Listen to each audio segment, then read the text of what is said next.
This video is sponsored by Rustico.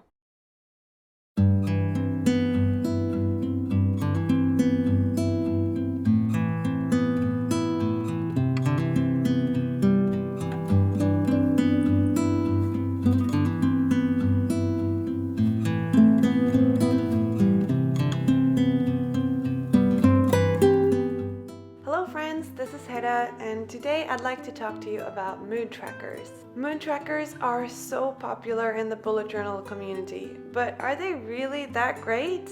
Are you doing it right? Is there a right way to do it?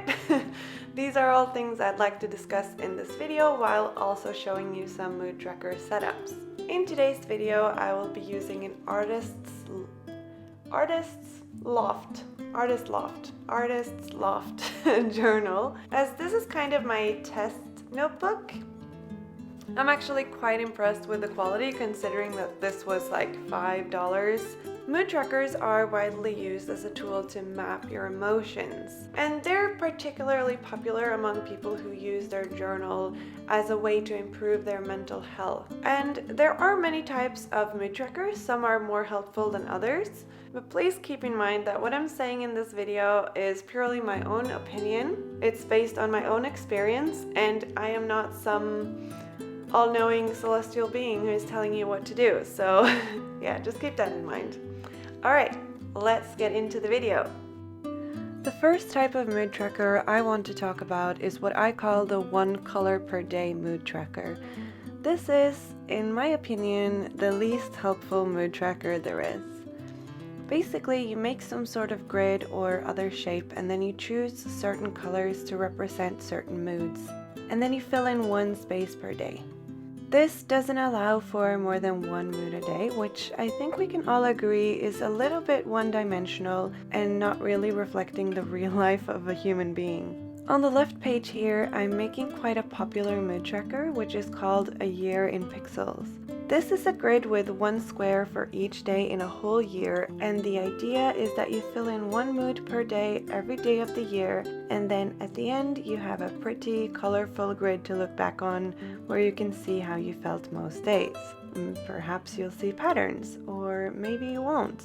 I'm using a few different pink and purple Crayola super tips for this spread, but it would work just as well with a more varied color palette. So here I'm just assigning 1 color to each mood, and I did this completely randomly, but you might want to consider which colors you assign to which mood, depending on how visible it will be in your grid.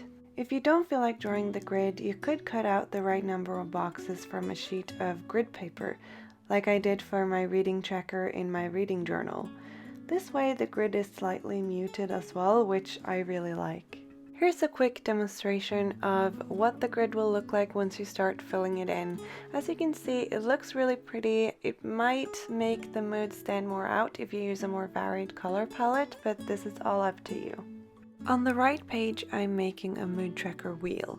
I just used a stencil to make a circle, and then I found the middle point, also by using the stencil, and then I used one of my pen holders to make a smaller circle within the first one. This acrylic pen holder from Muji was actually perfect because it has a mark in the center of the bottom, so it was easy to align it with the larger circle. I'm using the degree marks on the stencil to separate the wheel into 31 sections, and then I'm using a regular ruler to draw a line in between the 2 circles. And I got around halfway through the wheel before realizing I could have drawn the line on both sides of the circle at the same time, because I used the stencil to create spaces with 10 degrees in between. So smart. This tracker is meant to be used for 1 month, hence the 31 spaces, because I'm pretending that we're in a month with 31 days. I'm also going to add some decorations in case you're looking for ideas for this kind of tracker. And this type of mood tracker is usually tailored to fit the theme you're doing for that month. So let's just pretend that this mood tracker is made for a pink floral theme. It looks pretty, I'm not going to deny that. However, I don't find these mood trackers particularly helpful. The reason for that is that, like I said earlier, it's quite rare to only have 1 emotion in an entire day. You could argue that people generally have an overarching mood for each day, but imagine having the best day ever. Like you're kissing your crush for the first time, or being accepted into your dream program in university. And then at like 8 p.m. that night, your cat is run over by a car and dies. What color do you put in your mood tracker then? I know that's an extreme example, but most days have both ups and downs, and this will affect your mood. I have used this type of mood tracker before, but honestly it didn't really give me anything. It was just mindless coloring of shapes just to fill it up. And I have a slight suspicion that some people make these types of mood trackers just because they look nice when they're filled in. And I just think that's a waste of time. Now let's move on to the second category, which I will call graph trackers. I'll make a few different ones so you can get an idea of what you can do with a tracker like this.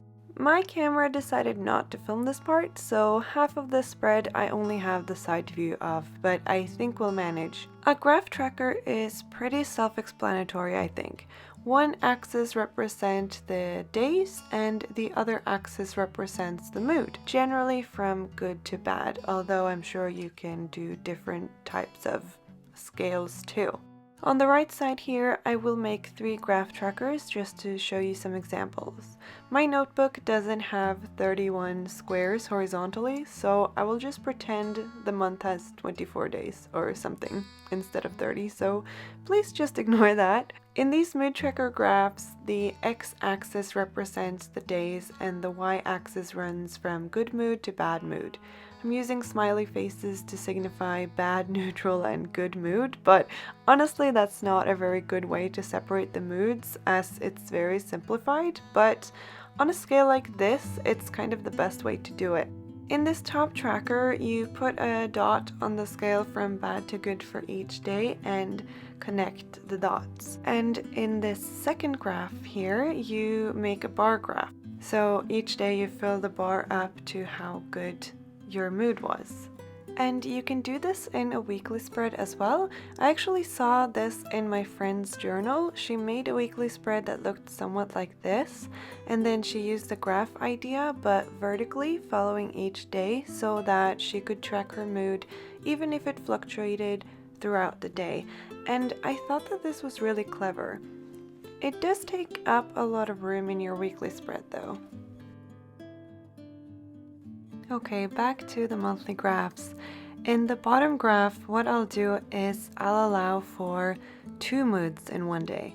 So I make the same graph like before, but I include a legend as well, signifying different moods. So I'll use both the scale from bad to good on the y-axis, as well as colors to signify the secondary mood for that day. For example, using the example from before, you could draw the bar all the way to the top because you got to kiss your crush, but also fill it with the colors signifying sad emotions because your cat got run over by a car. This is a decent mood tracker in my opinion, but it takes a bit more concentration to analyze the results from your data collection over the previous month. These graphs might not seem any more helpful than the 1 color per day trackers, and I honestly think these are cool to look at, but not that helpful in the long run.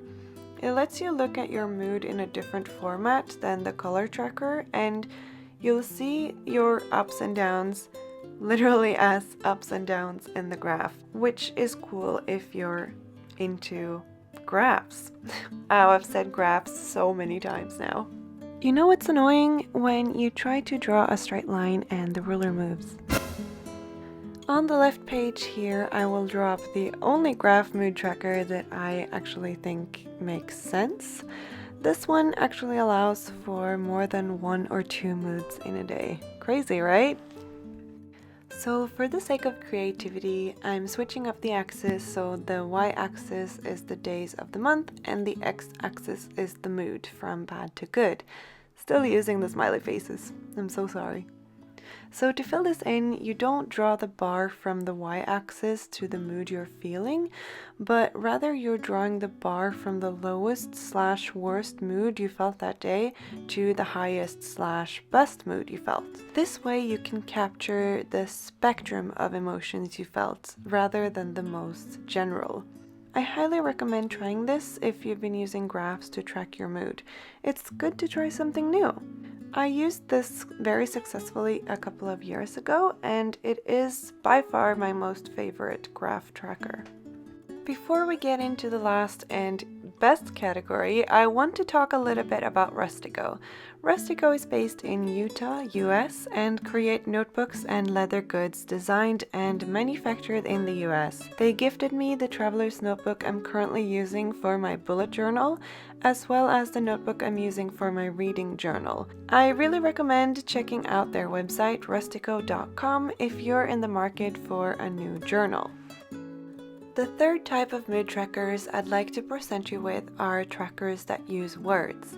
Basically, I don't think we can successfully convey our moods through colors and graphs. It might make sense on the specific day you color in or draw the graph, but what about when you look back on your tracker a month later?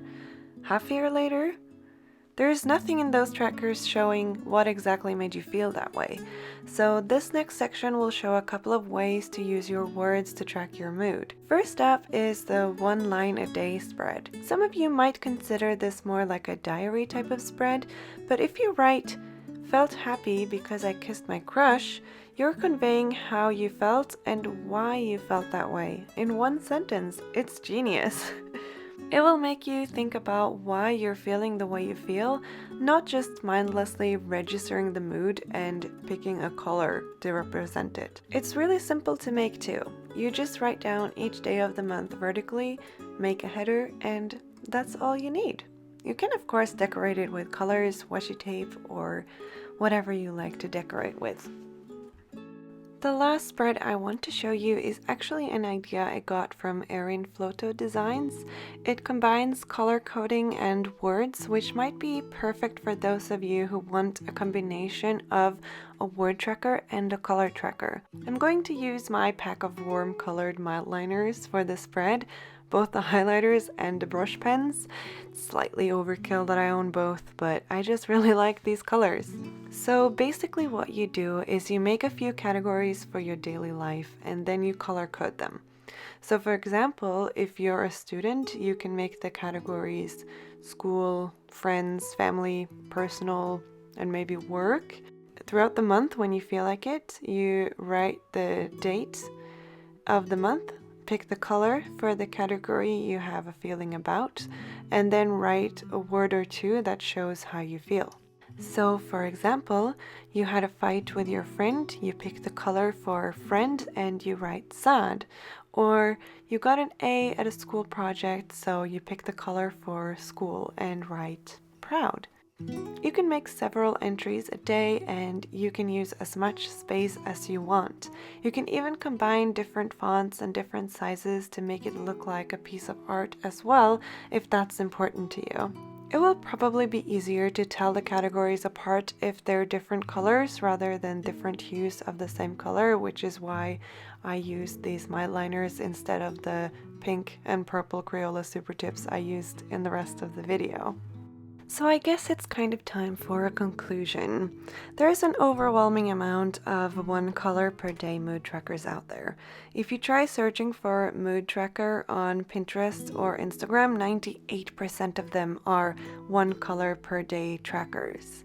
Perhaps they do work for some people, but I have the suspicion that some people make them purely for aesthetic purposes, making elaborate designs simply to make it look good when it's filled in.